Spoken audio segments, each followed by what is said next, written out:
Welcome back to Podcast Recovery, everyone. We're your hosts, David O. And Eric V. Wow, that was a big delay there, Eric. Was it? I mean, you're really far away, David. You know, you're in another place. You aren't here. I'm in another area code.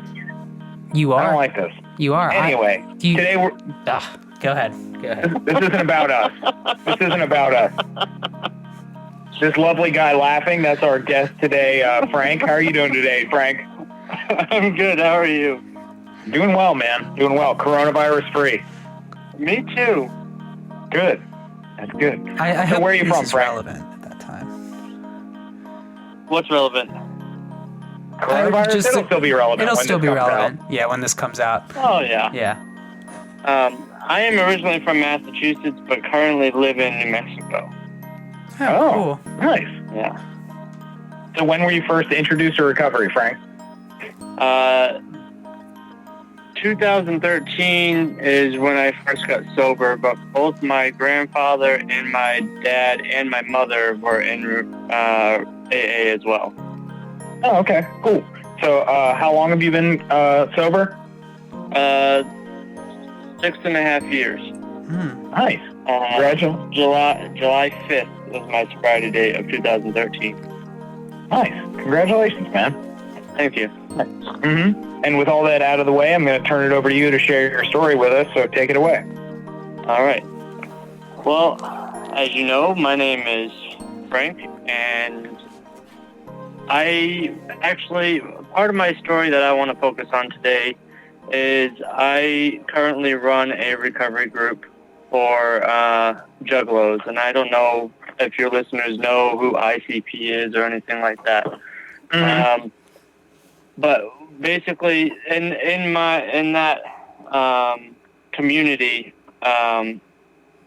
they call my nickname is actually Sober because I was one of the first ones who started this recovery program. And there's nothing official yet or anything, but I will be going towards nonprofit and all that. But what we try to do is I was brought up in AA, so I was strict AA. You follow the rules, that's it, end of story. There's no ands, ifs, or buts about it. And during my process of recovery, I have found out that AA does not work for everybody. And I've seen people get sober without any of the steps from AA and stay sober for very long periods of time. My grandfather, he's been sober for over 30 years and never went into a meeting himself. He just had the proper motivation that kept him sober, and that was it. I was woken up to this way of looking at things, and so I tried to build a recovery program that accepts all forms of recovery so everybody feels accepted. Because when I walk into some AA, not all AA groups, there's some AA groups I have personally walked into, and I have felt judged because a lot of what AA does is exactly that, is judgment. Now, I'm not saying all of them because I got sober in Illinois. It was Jacksonville, Illinois I got sober in. They have a wonderful program there. Club How is the group that I got sober in. My sponsor there, I still talk to on a semi-regular basis. He's got over 30 years sober. Nice. And he helped me I had lost my license for 6 months, and he helped me get to 8 meetings a week. Wow. So he had me going, and even during the winter time and everything in Illinois, he helped me. He was a huge part of my early sobriety to help me stay sober. For my sobriety is my number one priority in my life, and it's taught me a lot. I did a lot of struggling when I was a kid. I was adopted by my aunt and uncle. So I didn't really go through the system, but the aunt and uncle who adopted me also abused me mentally, emotionally, and physically. So I went through a very troubled childhood that I'm still dealing with to this day. I'm in a happy, healthy relationship right now, thank God.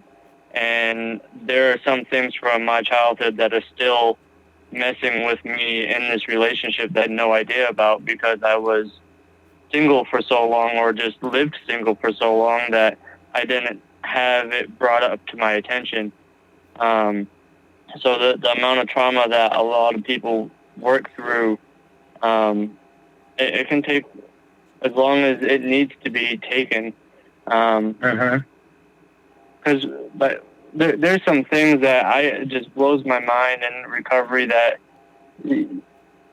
if you don't pay attention to it, you kind of take it for granted. And that's one of the things I like to focus on, is being grateful for what I have.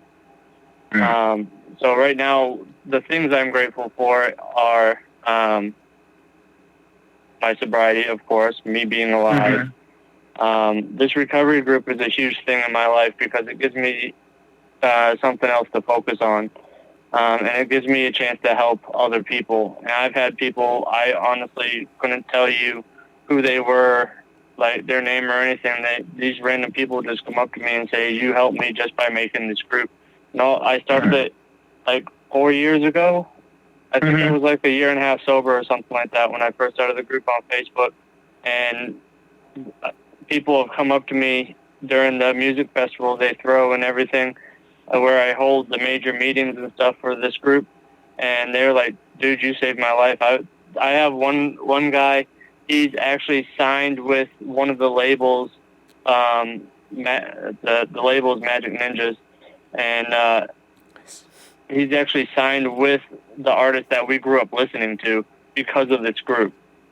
Nice. So the amount of positivity that this group has pushed through is quite amazing. I lost my train of thought. That happens. So a little bit of the, I'll try to talk about a little bit of the stuff that I've dealt with in my sobriety. For me personally, I don't consider myself a normal male. I am a very, very emotional male. I have been my whole life. Me too. So my sobriety is not based on, but mostly focused on emotional sobriety. And I'm telling you, it is such a pain in the ass some days, because there are so many things. Like the first 6 months I was sober, I had to call my grandmother because I had lost one of the big things that pushed me to get sober. That led me to getting sober, I should say, is my mother passed away almost a year to the day of my sobriety date. So that last year of my drinking career, as I call it, was my downward spiral to where I went off the deep end. My deep end consisted of getting arrested for a DUI, domestic assault, and speeding 98 in a 55, and I don't remember anything. Wow. And this is down the back country roads of Illinois, so anything could have happened. So once I finally got sober, I had to call my grandmother just about every day, or sometimes every other day, and ask her what to do because I didn't understand what was going on. I didn't understand how to deal with the emotions that were coming over me because during my childhood with my adoptive parents, I was so emotionally abused that I didn't grow emotionally. I moved in with them when I was 8.5, and I stopped growing emotionally then. So, and then the way my sponsor explained it to me was, whatever emotional maturity you had when you started drinking, you started regressing. At least that's how it worked for me. As I started regressing. So by the time I got sober, I was like emotional maturity of like a 5-year-old. So I was throwing temper tantrums and all kinds of stuff. It was horrible. I was not a good person at all. So emotional anything is a big deal for me, and I'm going through a huge emotional change for me right now. This relationship that I am in, I am more emotionally invested in this relationship than I have been in any relationship I've ever been in. And so the woman that I'm with is only a couple months older than me, which is good because we have a lot in common just because of that. And then she also has a 9-year-old son. And her 9-year-old son has medical issues that we've been dealing with for the last 2 weeks. He just had surgery and had 20% of his colon taken out, and that wasn't supposed to happen. And like there was an emotional roller coaster for a whole week. We stayed in the hospital in Denver for a whole week in the hospital room with this kid. That's what we needed to do, and I didn't realize how emotionally invested I was into this relationship until that happened. And on top of that, I just got back from a 6-month deployment from overseas. So that's what my job is. I work overseas. So on top of getting back from a 6-month deployment, then dealing with the surgery and all this other stuff going on, I just got emotionally shocked into. I had no idea what the fuck was going on. It was a lot, and it caused a lot of ruckus in our relationship. There was so much crap going on that we couldn't focus on like just one thing. We had to focus on 16 things at once, and our main priority was our kid. So that's what we did. We focused on him. Things are finally calmed down. He's doing good now. He's healing a lot better, so I'm very blessed and thankful for that. Man.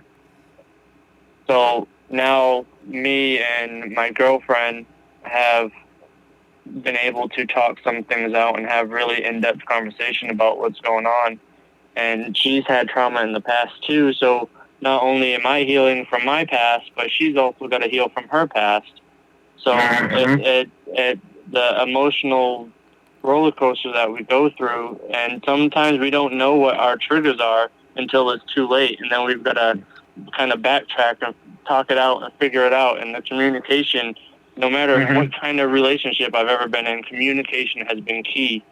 Because if you don't talk about it, then no one knows what else is going on. And that's kind of what one of the steps in AA has taught me. I believe it's step 5. Is she in recovery? She actually is. She doesn't go to meetings or anything like that. She's never had to, but she's a former addict. She dealt with pills, and that had to do with surgeries and stuff that she went through, and she wasn't able to recover properly from the surgery.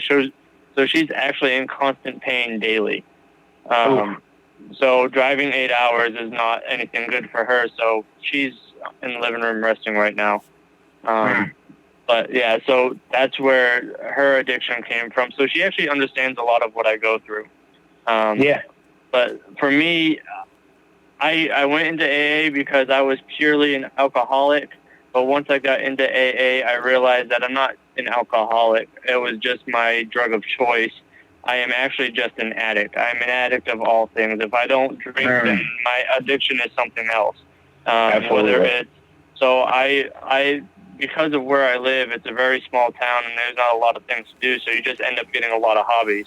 So I ended up doing woodworking, and I own a classic car. So I learned how to do a bunch of stuff on there, and then I started to try to play the piano, and I just kept rolling into every kind of hobby I could because I needed to keep my mind occupied so I didn't get all messed up in my head because there's no adult supervision in my head. So I try to stay out of there. I like that. Yeah, it's dangerous up there. I tend to overanalyze a lot of things.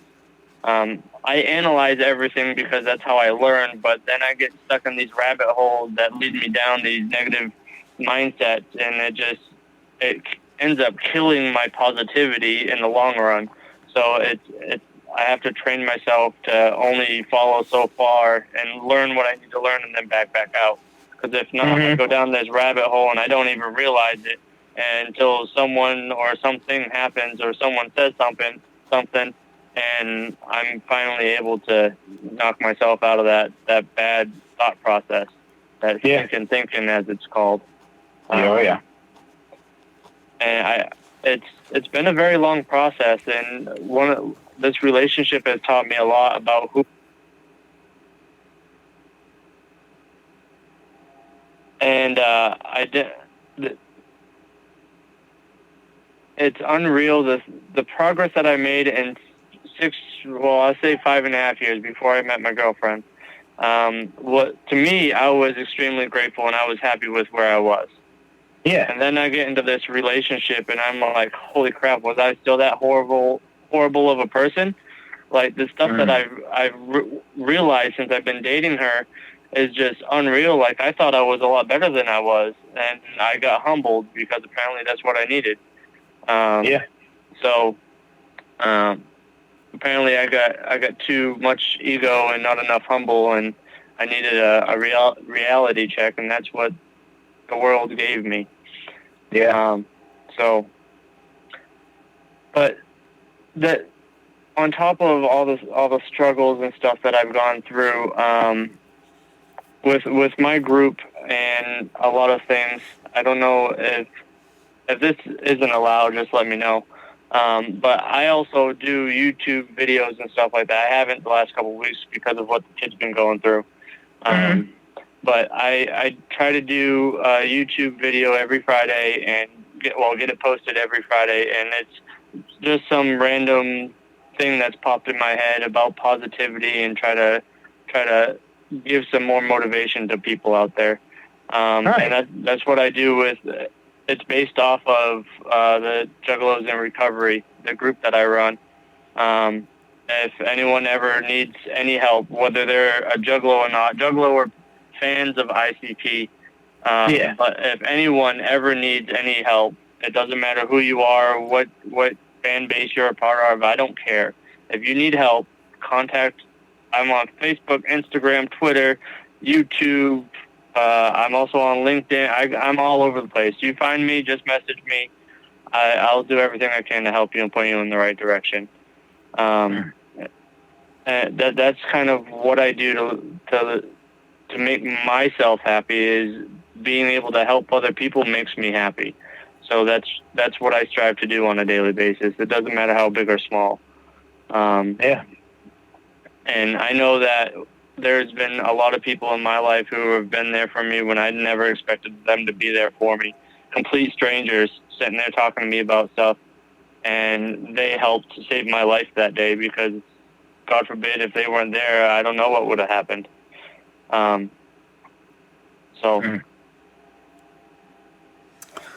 All right. I don't know if I have much to say else. I mean, there's struggles, and I can go into details about stuff, but my basic message is just try to stay positive, and if you need help, ask for it.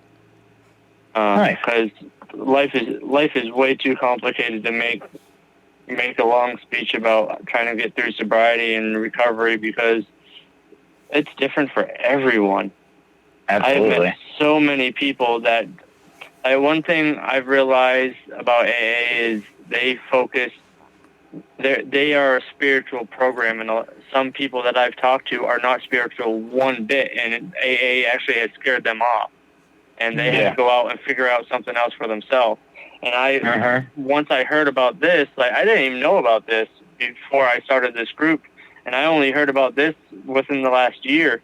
So within the last year, my eyes have been open to all these other different ways of recovery. There's smart recovery, which is based on like purely scientific things, and then there's different AA groups and NA groups and different recovery programs, and Celebrate Recovery through the church, and there's all kinds of other stuff out there. So when it comes to Juggalos in Recovery, we aren't based on anything. We are literally based on love and helping each other. If you want to feel loved, you come and you make a post on Facebook or whatever. You come talk to any one of the admins or me or anyone in the group, you will get love. And that's I have found helps a lot of us addicts in recovery, because a lot of us don't know what love is. I'm not saying all of us, but a lot of us have trouble understanding what unconditional love is. Absolutely, yeah. Unconditional love is still hard for me to accept, because it's only been a couple people in my life that's ever given it to me, and it's never been a steady thing because of where I was living at. So I know the struggle of trying to accept that, and I have seen addicts completely switch how they view things when someone gives them unconditional love. So that's where I try to focus helping people at, is so they can feel what that unconditional love is like, and maybe it helps them stay sober a little bit longer. That's awesome, man. All right. Well, we definitely have some questions for you. All right. And with Eric's permission, I'll go first. Go ahead, David. I know you're uncomfortable over there. Go ahead. Jesus, you're a dick. Shade. Just so much shade. Okay. Yeah, so much shade. All right. My first question is, and like what I could relate to 100% was having that really like difficult childhood. So how did your like troubled, difficult childhood, how did that sort of lead into and then fuel your addiction? Okay, so so for how my childhood was, because of how my adopted parents were, my aunt and uncle, I wasn't allowed to show my true emotion. I was an oversensitive, over-emotional child, and they didn't allow that. So I ended up running a lot, whether it was running outside or trying to run away. I tried to run away so many different times. And that's what pushed me in. That's what followed me into my adulthood. Once I graduated high school, I graduated on June 4th of 2006, and I was in basic training. I was in basic training on June 6th of 2006. I ran away from my whole life. Wow. That's when I got introduced to alcohol. And then I realized, I don't have to deal with emotions at all when I'm on this thing, so I'm just going to keep drinking. So I just ended up running away from the world by drinking. Because I was not the everyday normal drinker like a lot of people think, I mean, I was homeless at one point, and I had all this other stuff going on. But I was only homeless for a couple days because I had a buddy who let me stay with him, but I still didn't have a place of my own. But I lost my train of thought again. Being homeless? Oh, okay. So I wasn't a normal drinker. The way I was a drinker was I would be quote-unquote sober from Sunday to Friday night, and then Friday night and Saturday night I would drink until I blacked out every weekend. It didn't matter what was going on. If it was a holiday weekend, I would not get drunk on school nights. It was my rule. I mean, in the beginning I would all the time, but as I got a little bit older, I made that rule, and that's what I followed. But I would black out every weekend, at least twice. And that was my escape from the real world, from all the problems, all the drama, all the emotional shit that I dealt with. That it just followed me all the way through my drinking career, and it still follows me to this day. Like that's a hard thing to break, the hard habit to break. Like in the relationship, we've had things kind of blow up in our face, especially recently. And my first instinct is to just get up and run away. Like I don't actually want to, but that's how I feel. Yeah. So I actually have to take a step back and realize what the hell is going on, so I can get back in control of whatever the hell is going on in my head. Yeah. No, I totally get you, and Eric can definitely attest that I'm a very emotional guy as well. Yeah. All right. Don't laugh at me, Eric. I mean, you are. I mean, like, what can I say? I think there's a lot more of us emotional guys that we tend to realize, but because of how society is currently, I'm not saying how it's always going to be, but currently we're still learning how to accept that there are a such thing as emotional males. So right now it's hard for us emotional males to actually be accepted into large groups of men. At least from my perspective, most of my best friends, I have a couple best friends who are guys, but most of my normal everyday friends are females just because they're easier to get along with because they understand a lot of what I'm going through.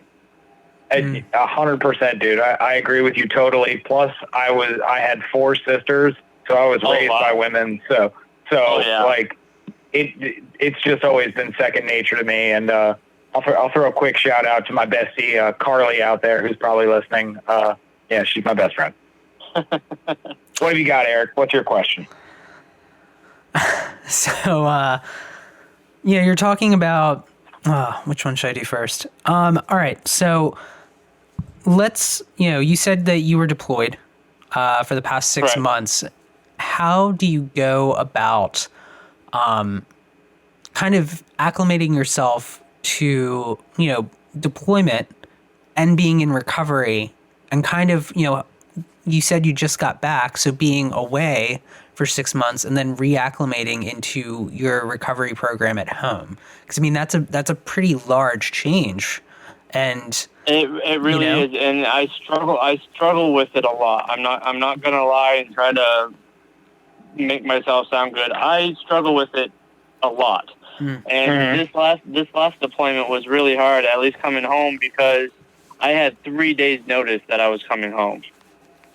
I was supposed to be out there until June, and they said, nope, things have changed, you're coming home in 3 days, pack your shit and leave.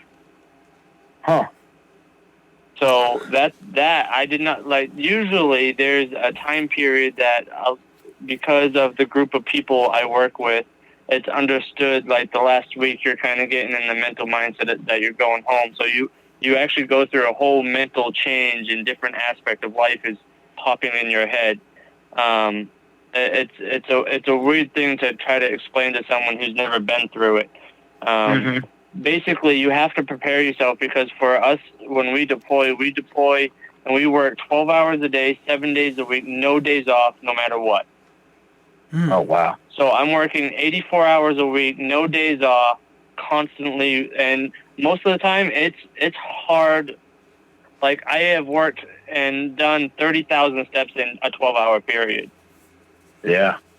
That, like, we're doing hard aircraft, like, I'm an aircraft mechanic, so we're doing hard work out there on the flight line.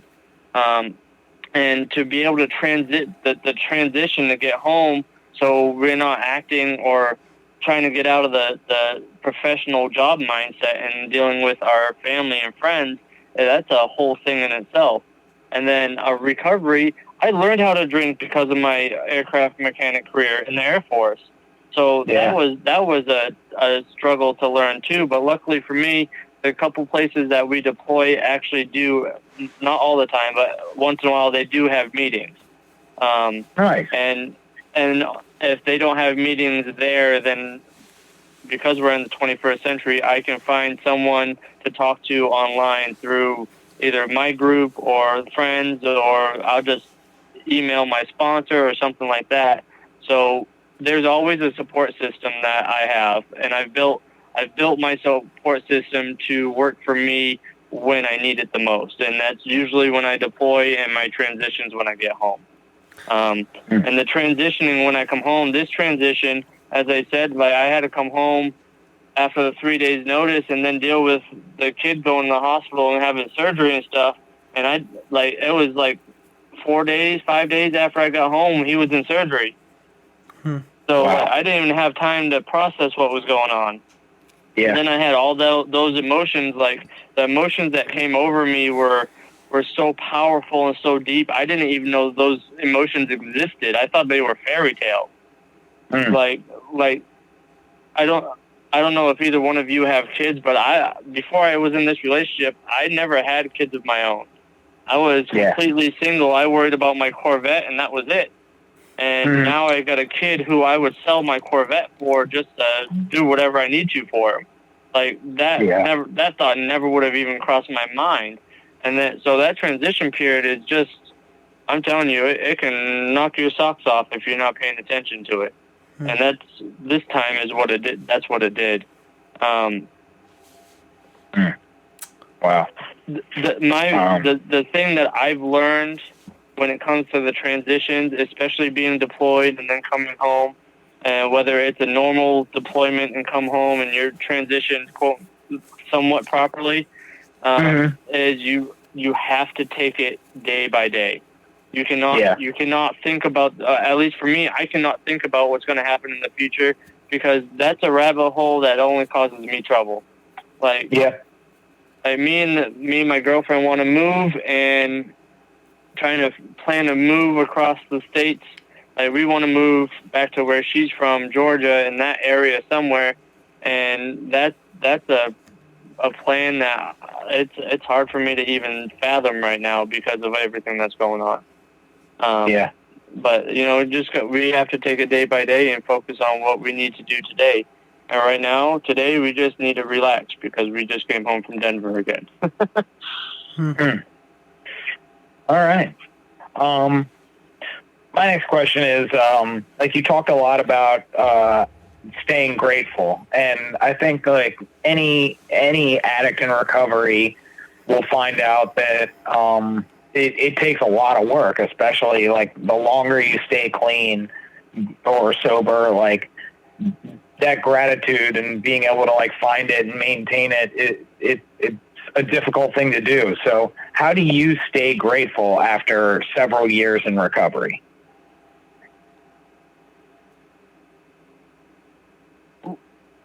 When I first got sober, my grandfather told me a trick. And if anyone's been in recovery long enough, I'm sure they've heard about the gratitude journal. What my grandfather had me do was, for the first 30 days of my sobriety, he had me write down 10 things right before bed that I was grateful for. And those first 2 weeks, the first half of the month was hard as hell. I could not think of hardly anything. So I asked for help from him, and he was like, keep it simple. Like, are you alive? Are you breathing? Do you have food in your stomach? Do you have clothes on your back? Like, focus on the little things. And that's what matters. You don't have to be great. Well, you have to be great. You should be grateful for everything. But if you're learning how to switch from the negative mindset to the positive mindset, being grateful is, to me, the easiest way to do it. And because it's simple, I used to do jail meetings when I was in Illinois, and me and a couple of other guys went to the jail and did something. I actually ended up running the jail meeting by myself, and I made the topic of the meeting being grateful. And we sat there at the meeting, and each one of those guys, there's probably about 7 or 8 of them, and each one of those guys right there at that table in jail came up with 10 things they were grateful for. So there is no excuse for anyone outside of jail not to be able to be thankful for anything. Keep it simple. Are you breathing? Yes. So be grateful for it. Be grateful you're alive. If you're grateful for the little things, it'll humble the shit out of you, and it'll make you a better person. I don't know if you guys listen to Gary Vee. Gary Vee is a huge entrepreneur, and he's just built his own company and stuff. And this guy is a multi-millionaire, and he does podcasts and all this other stuff too. And he pushes everybody to be grateful. If a multi-millionaire who's in jeans and a sweatshirt tells you to be grateful, then if he can be grateful for something, why can't we? I mean, I mean, everything that I'm going through right now, I mean, I don't have a lot of bad stuff going on. I just have a lot of stressful stuff going on. But Oh, yeah. That's life. exactly. But, you know, I'm going to tell you, it is hard to say this, but I am grateful for the stress that I have, because that means that I'm working towards something good. Because nothing easy is worth having. Everything, including sobriety, including being clean and sober, including just having a happy life, is hard to do. There's different levels of hard, but everything that is hard is worth having. Agreed. If you don't work for it, then why have it? Yep. Perfect answer. What do you got, Eric? All right. So, you know, I kind of want to talk about your program a little bit, and I know you kind of mentioned the basics in the beginning, but like looking at, you know, I just recently went through the Smart Recovery program. I came up through NA. I am right now starting to read the Big Book again, and we'll go through that program. You know, what are you doing with your program to take from other programs and modify it to meet the needs of not only yourself, but also the other participants? So, because of the fan base that my group is a part of, I have taken the 12 steps from AA and turned them into a very open, similar 12 steps for my group. And I don't push the 12 steps on anybody, because some people don't do well with steps to take. Some people just kind of have to figure it out for themselves. So I don't push it like AA or NA does. And I don't know if you guys know this, but NA in the 1950s actually asked to redo the steps from AA to fit their program. So NA is actually based off of AA stuff. Yeah. So when I just found that out, and I thought that was a fun fact, because that was really cool to me. So if you want, I can actually read you the 12 steps that I wrote. Well, me and about 8 other fans of this, the group, people of this fan base helped me write. Yeah, man. Yeah, definitely. Absolutely. I'm very curious. All right. I'll get up my phone. All right. So this is my 12 steps for juggalos in recovery. Step 1, we admitted we were powerless over our addiction and that we couldn't handle life anymore. Step 2, we came to believe the carnival is kind of how ICP is, because it's based on the dark carnival. That's their how to explain it. The ICP is at face value is just a couple clowns rapping. Literally, like they paint their face, and then they go off of, you know, they have this dark carnival and it speaks to them and all that stuff. And in a very loose way, it can be a faith if you look at it the right way.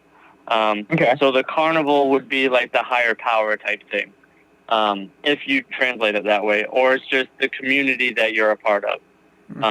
So we came to believe the carnival could help us screw our fucking heads on straight.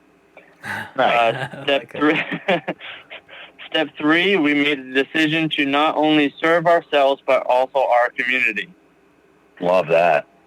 Step 4, we looked at ourselves deeply, without fear, to recognize the good and bad in us all. Step 5, we opened up to the carnival, ourselves, and another juggalo the shitty and not so shitty things we did during our lives. Step 6, we were entirely ready to have our community take our flaws and show us how to make them our strength. Step 7, we asked humbly that the carnival take our flaws and guide us to the path of Shangri-La. When I say Shangri-La, what I mean is whatever you want it to be. It's not. A lot of people in the community think Shangri-La is a version of heaven, but it can be whatever you want it to be, whatever motivates you to be a better person. and Yeah. makes you feel comfortable. Step 8, we made a list of all the persons we hurt during our lives and became willing to admit our fuck-ups and change our ways. Love it. Step 9, we forgive ourselves as long as we try to fix our fuck-ups without causing any more fucking drama. Step 10, we continue to fix our fuck-ups daily as soon as we realize that we fucked up. Yeah. Step 11, the truth of the matter is we can lean on our Juggalo family so we find happiness. Mm-hmm. And then 12, having had our eyes open to this new way of life, we carry this message to other addicts who are still suffering, whether Juggalo or not, because every human matters. Love that. So that's kind of, I've kind of used that as opening to some of, not all of my meetings, but some of my meetings. I kind of have like a how it works type thing we typed up. So on some of the meetings, like open discussion meetings or whatever, I have someone read the steps or something like that. For right now, that's kind of all we have, purely based on the program itself, because at this point, it's really early for me to make anything else because I'm still learning about what everybody else uses. One thing I am doing, and I don't know if this fits in or not, but I'm going to say it anyways, is I'm actually writing a book about my sobriety.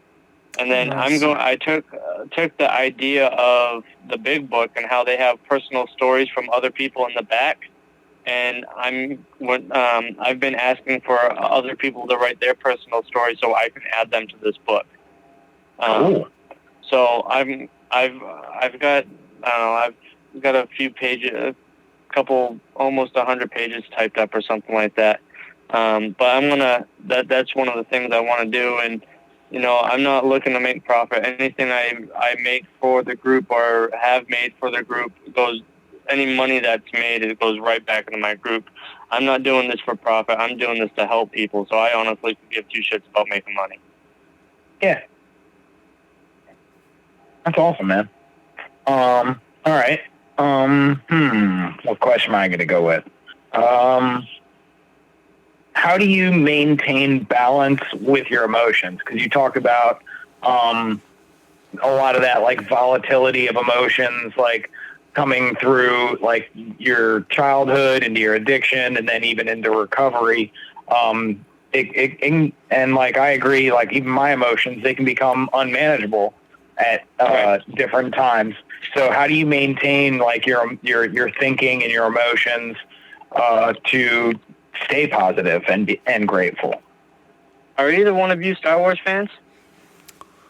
Yes. Okay. Have you heard of the Gray Jedi? Have you heard of the Gray Jedi Code? Somewhat. I'm going to read it to you, and this is a lot of how I deal with my emotions. I am a huge Star Wars fan. When I was ill for my DUI for like 40 some odd hours, Star Wars showed up in my life again there. That was the only book they had available, so I started reading Star Wars again. And then that's actually how I view a lot of my sobriety, is the dark side and the light side, drunk and sober. So I use Star Wars a lot for how I do sobriety in itself. But the Gray Jedi Code is how I deal with a lot of my emotional side, because according to Star Wars, the light side, you're supposed to have complete control over your emotions. The dark side is where you just lose control and you focus on all the negative stuff. Yeah. The Gray Jedi is right there in between. There's a little bit of everything. And this is what it says. It says, there is no dark side there, nor a light side. There is only the Force. I will do what I must to keep the balance. The balance is what keeps me together. There is no good without evil, but evil must not be allowed to flourish. There is passion, yet emotion. Serenity, yet peace. Chaos, yet order. I am the wielder of the flame, the protector of balance. I am the holder of the torch, lighting the way. I am the keeper of the flame, soldier of balance. I am a guardian of balance. I am a Gray Jedi. that there is so powerful to me because it explains how, well, at least to me, if you read into it like I do, it helps keep me centered. Now, I'm not perfect. I fluctuate every once in a while, and lately it's been a lot. But I always come back to my center. And that's a lot of it, is just finding what your center is and knowing that's where you need to go when you have trouble. Love it. I know Eric loved that too. Yeah, I really like how you're taking fandom and and incorporating recovery to, reflect your fandom. I think that's a really cool concept. I know David likes to use Marvel references to back up his recovery. So I think I think it's pretty cool that you're taking a community, like Juggalos, and modifying the core concept of what that means to meet the needs of those who need recovery. Avengers Recovery. There you go. There you go. Yes. Run with it, man. Yeah. Run with it. You could do it, David. I love it. Start. I can do it. Yeah. You can come up with so many different things too. Like I had part of the Juggalo community. There's a couple artists, and I had one artist who actually did a custom piece for me of Yoda fighting a Sith and talking about Juggalos and recovery. But he also had the face paint that I wear at the Gathering. The Gathering is a music festival. Yoda had my face paint on. That's cool. So I had a complete custom artwork done just for that. So you can, the Avengers Recovery, run for it. Run for it. I'm telling you, it'll be amazing. Yes. Rad. I'm down. All right, Eric, what's your question? So I want to go back to this kind of your deployment, and not only with the transition from you're in a relationship, and not only are you in a relationship, but there's also a child that is also in this relationship.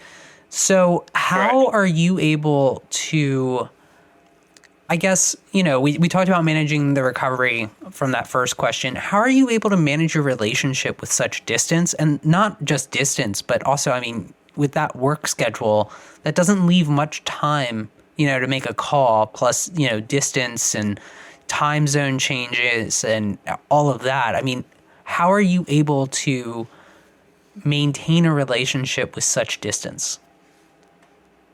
I'm going to, first off, the fact that you were able to see that makes me really happy, because a lot of people don't understand how much hard work that takes. Because the way our shifts are over there, at least for my job, there's shifts to where me and the girl will actually have to either sacrifice sleep or sacrifice time doing something else to talk to each other. So a lot of when I'm over there to just continue a relationship with my girlfriend and her son, it takes a lot. It takes a lot of understanding, a lot of patience, and sometimes it's just not going to be happy. You have to accept that, because your loved one is literally on the other side of the world, and you can't do anything. You can't call them when you want. You can't talk to them when you want. Our big thing is communication, and there's so many communication barriers that you don't understand if you don't have to go through them. If you live with your loved one on a daily basis, and all of a sudden they're gone for a day, you don't know. A lot of people don't know how to handle that. Excuse me. And I'm gone for months at a time. So now I've got to, not just me, but we have to figure out how to communicate so everyone is still happy. And that takes a lot of sacrifice from me and her, especially when it comes to the son, because I need to keep a relationship with him as well. But between me and her, we have found a way to at least call a minimum of 5 times a week. we would build our schedule around calling each other. And both have iPhones, so we would FaceTime. Nice. Which makes it a little bit easier because, you actually get to see the other person. But it's hard because, she's got a life going on over here. And if I'm at work, then all of a sudden I might have to drop the phone and go do something because the plane's coming back unscheduled. Or, I just got off work and I'm tired because I just had a really hard day at work and I don't really want to talk. And there's a lot that goes into it. And it's not easy, not even a little bit. And when you have so much invested into a relationship of any kind, and you've got to deal with the distance factor, it's going to take a lot of understanding, a lot of patience, because you don't know what they're going through. Because a lot of the things that we go through on a daily basis, we don't even recognize is a big thing until we have to tell someone. And then half the stuff that we deal with on a daily basis, we don't even tell the other person who's halfway across the world because it's already over and done with. So what's the point of talking to them about it? So there's a lot of things that you just got to accept that's not going to happen. You gotta accept that some things are just going to happen. Like, you might just call at the wrong time, and they might be in a bad mood, and they might not mean to take it out on you, but they're going to take it out on you because you just happen to call at the wrong time. And that just takes a lot of communication. That takes a lot of effort. That takes a lot of patience, and that's where patience and understanding comes in. And I have found, even though these deployments have been hard since I've been with her, it is still worth it, because I have never loved someone so deeply in my life. So, and that's a lot for me to say, because I've been in plenty of relationships in my life, and I have never, like, what I feel for her, to me, feels deeper than love. Like, this is something I don't even have words to describe. Love is just the closest thing to it. Like, this is something deeper than that words can explain at this point. And when you're dealing with something like that, you're going to be able to let some things go that really aren't that big of a deal. Which, when you're that far apart from each other, that helps a lot, because you're not holding things. There's no grudges. There's no throwing stuff back in the other's face. It's just, okay, we're both going through stuff. How do we get through this part of our life? We talk it out. We figure out how to deal with it today, and then we'll move on to tomorrow. Oh, that's awesome, man. That's perfect. All right, I got one last question for you. All right.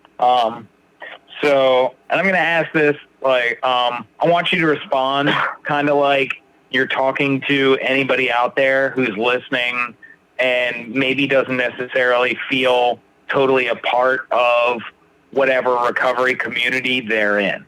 So, okay. with that being said, how important is it finding your own recovery, or whether it be one of the 12-step programs, or like a Juggalo type recovery, or Smart recovery, or Celebrate recovery, or maybe just sort of fusing them all together and taking bits and pieces of what works for you and really having an individualized recovery program? How important is that?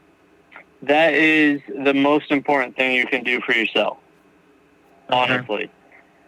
One thing that AA taught me way early in my sobriety was take what you want and leave the rest.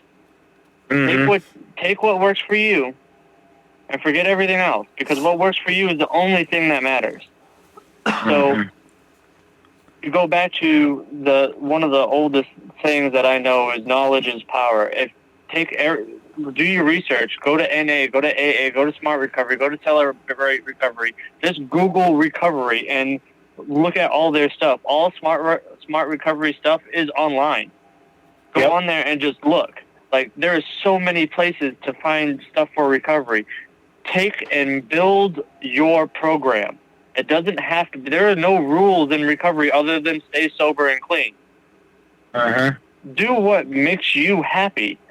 one of the things that us addicts in general, we don't know who we are. Because all we've ever been is our addiction. So build yourself the way you want yourself to be. That's all that matters. It doesn't matter if you're a juggalo. It doesn't matter if you're a deadhead. It doesn't matter if you're a Bieber fan or Ariana Grande or if you love NSYNC and that's all you listen to for all your life. I don't give a shit.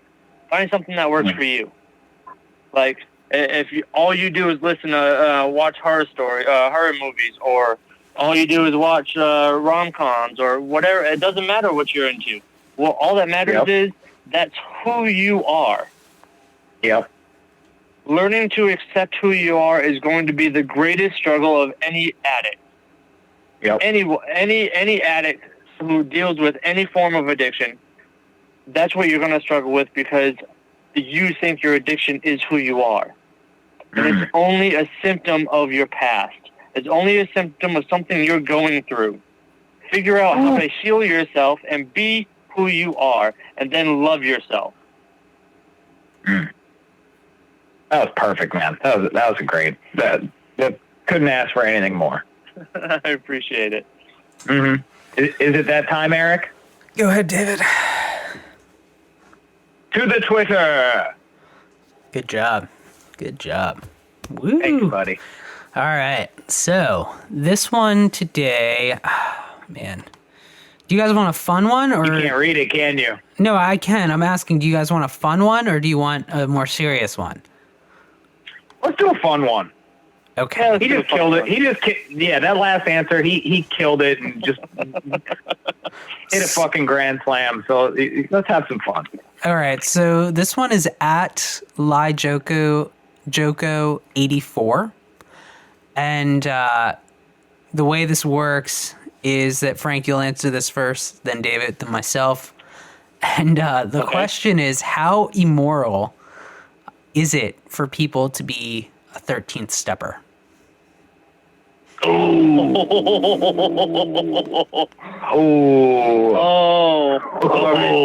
right. Before I answer this question, I'm going to admit that I have done this before, and I was a horrible person for doing it, because I fucked up that person's sobriety. So, with that being said, speaking from experience, I think that is the most horrible type of immoral you can be if you are a 13th stepper. Yeah. Let that person fucking recover and be who they are and learn who they are, and then if you still like them and still want to have sex with them, then fucking do it. Yeah. Stop being selfish. Yep. All right. That's my answer. It's quick, simple, to the point. Yep. Short and sweet. All right. I'm You're guilty. I'm kind of guilty of this. You're guilty. I'm guilty. I know but not, you. like, very much. Very much guilty. I can think of, let me see, one, maybe two people? Three, maybe? What two? What three? Maybe? No. I don't know. No. Do you need to do another inventory? No. It sounds like Maybe. an inventory problem to me. I don't think so.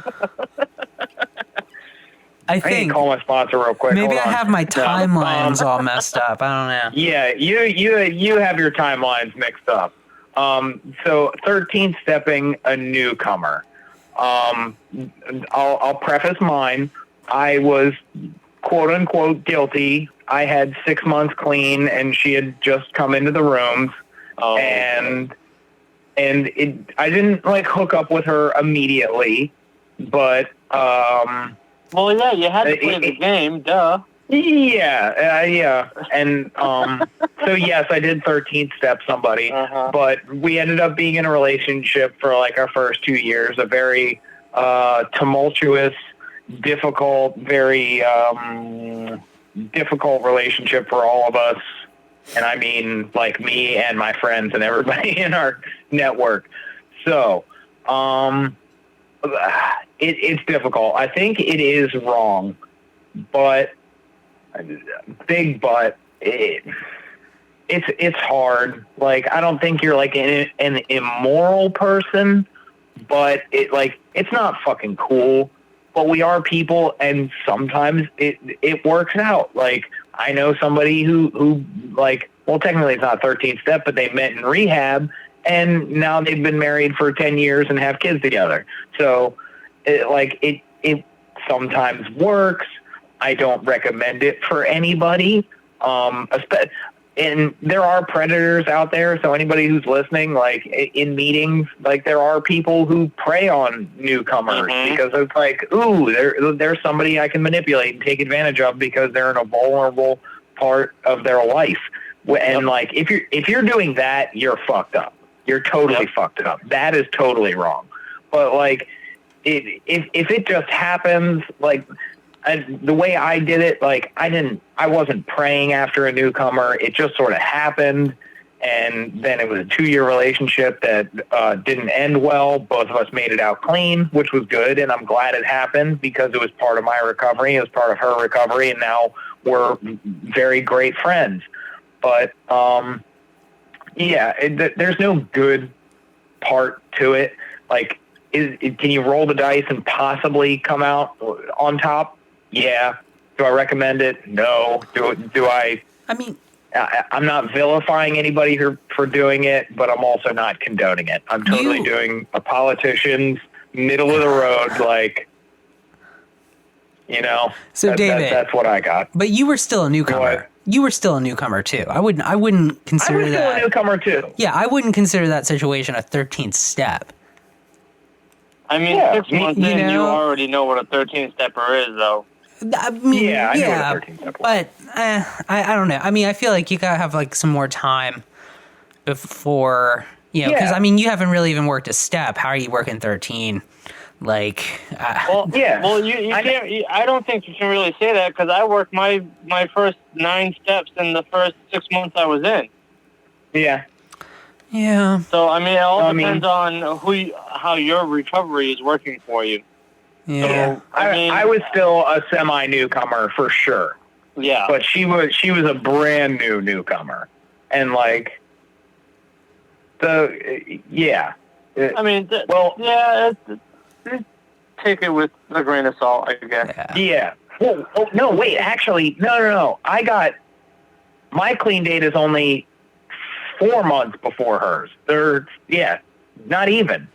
Hers is beginning of March. Mine is end of November.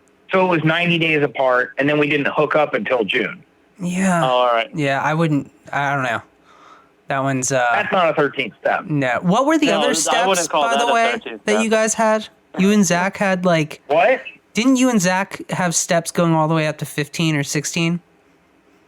Do we have to talk about this? You have piqued my interest. I don't want to talk about this. I'm pleading the fifth. All right. It was a different time, Eric. You were less spiritual back then, right, David? All right. I was a lot less spiritual. So I guess my answer for this is like, it all comes down to what someone's intentions are. Yes.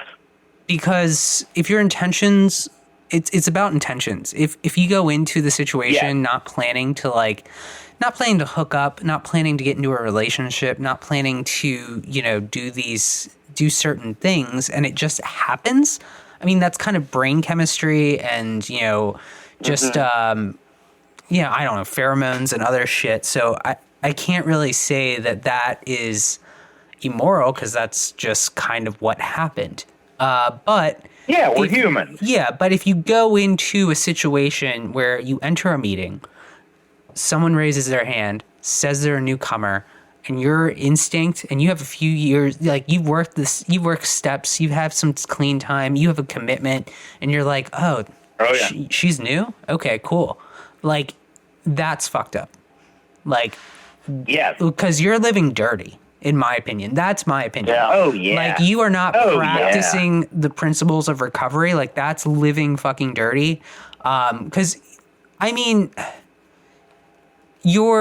And we've seen it. Yeah, it's about intentions. We've seen dudes with 20 years impregnate newcomers. Wow. That's what really fucks me. Like, that's what I'm thinking of more than anything else is those people with. Oh, I know. So I know what situation you're talking about. Yeah. Yeah, with that definition, I didn't 13-step anybody. I just happened to, be in some form of a relationship with someone who had entered recovery. Yeah. Yeah. So it was like prior, and then they joined recovery. Oh, okay. Yeah. You're not guilty. I mean, I still felt guilty. Yeah, but a jury would get you off like lickety split, dude. You'd be fine. You'd be acquitted. You're fine. I think. Yes. I just think it's more about intentions. The glove doesn't fit. Right? Like it's damn all. it, OJ. 100%. It's all about I just like OJ'd you. why. Like, why did you go in? Like, I don't know. It's you can tell who they are. You can kind of see like. Yeah, I agree. It's just like, I don't know. It's you're living dirty. Like, I mean, Yes. yeah. So I'm not a fan. There are circumstances, but overall, it's about intentions. Yeah. Yep, I agree. Cool. All right. Well, Is that all we got? I think that's all we have. Yeah. So. All right. Well, we would like to thank our guest Frank for joining us. Woo! Thank you for having me. And Frank, we're gonna give you a few minutes. Can you hear my? Can Yes. you hear my claps, Eric? I can hear Okay, your good. claps. So, Frank, we're going to give you a few minutes to let everybody know where we can find you, where to find more information about you guys on social media, website, etc. So, go ahead. Okay. All right, on Facebook, I have it's Juggalos in Addiction Recovery is the page, and the group page is actually linked to that page as well. If you just type in Juggalos in Recovery, both of them should come up. On Instagram, it's Juggalos in Recovery. On Twitter, it's Juggalos in Rico1, I think. Let's see. It's Juggalos in Rico1 is what they gave me. And then TikTok, I'm on that too. Sober Juggalo on that. Oh. And then, yeah. And then YouTube is also Sober Juggalo. And you'll see... on most of these accounts, you'll see a gold picture with eagle outlined in black. A phoenix outlined in black. Nice. Go on there, hit us up, follow us, do whatever. If you just want to peek around, go right ahead. If anyone needs any kind of help or anything, go ahead and just message any of the pages. Oh, and I'm also on Snapchat too. Nice. That one is slightly different than everything else because I use my original one, and that is Shea Butter for Life. Yeah. I like Nice. it. Yep. So that seems to be about all of my social medias. You're covering all the platforms, man. Well, if you want to spread the word, you got to do it everywhere. Fucking A. So go big or go home. That's how I look at it. Yeah. All right, man. Well, thank you for joining us. Thank you for having me. It was great fun. Absolutely. Here at Podcast Recovery, we are aiming to expand the scope of support for recovering addicts. Accessibility and convenience of helpful services is paramount to combating addiction. We work to bring the message of recovery to every addict, wherever and whenever it is needed. We believe that a powerful voice of recovery should be obtainable, practical, and at the touch of a button. Every addict deserves to hear a message of hope, and Podcast Recovery is here to provide it. Thank you for listening, everybody. Thanks for joining us. Make sure you follow us on Twitter, Facebook, Instagram. Like, share, subscribe. Check us out on podcastrecovery.com. But most importantly, everybody out there, stay safe and stay clean.